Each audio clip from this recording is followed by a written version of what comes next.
श्री रामेश्वर महादेव मंदिरे 13,000 लीटर शिवप्रिय भांगनी प्रसादीનું વિતરણ। શિવરાત્રી તો પ્રતિમાસ આવે છે, પરંતુ મહાશિવરાત્રી વર્ષમાં એક જ વખત આવે છે। શિવજીના ભક્તો આ દિવસે ઉપવાસ રાખી ઓમ નમઃ શિવાયના અખંડ પાઠ કરી શિવલિંગ પર બીલીપત્રો ચઢાવી દૂધ અને પાણીનો અભિષેક કરી શિવ ઉપાસના દ્વારા ભગવાન શંકરના કૃપાપાત્ર બનવા પ્રયત્ન કરે છે। ભરૂચ આચાર્યજીની બેઠક પાસે શ્રી રામેશ્વર મહાદેવ મંદિર ખાતે દર વર્ષની જેમ મહાશિવરાત્રી પર્વનું ભવ્ય આયોજન કરવામાં આવ્યું અને 13,000 લીટરથી વધુ શિવપ્રિય ભાંગની પ્રસાદીનું વિતરણ કરવામાં આવ્યું। સવારથી જ શિવભક્તો મહાકાલના દર્શન માટે શ્રી રામેશ્વર મહાદેવ મંદિર ખાતે મોટી સંખ્યામાં ઉમટી પડ્યા હતા।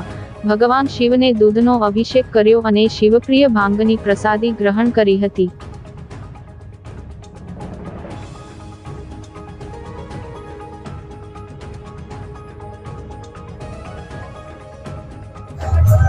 नमस्कार, जय महादेव। श्री रामेश्वर महादेव युवक मंदिर द्वारा दर वर्षની જેમ આ વર્ષે પણ મહાશિવરાત્રી નિમિત્તે મહાભાંગની પ્રસાદીનું આયોજન કરેલ છે, જે સવારના 7 વાગ્યાથી લઈને રાતના 10 વાગ્યા સુધી વિનામૂલ્યે વિતરણ કરવામાં આવે છે।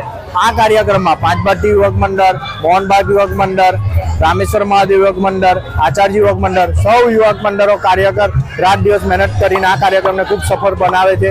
આ કાર્યક્રમમાં અમે 12 થી 13,000 લીટર જેટલી ભાંગનું વિતરણ સવારથી સાંજે વિનામૂલ્યે કરીએ છીએ।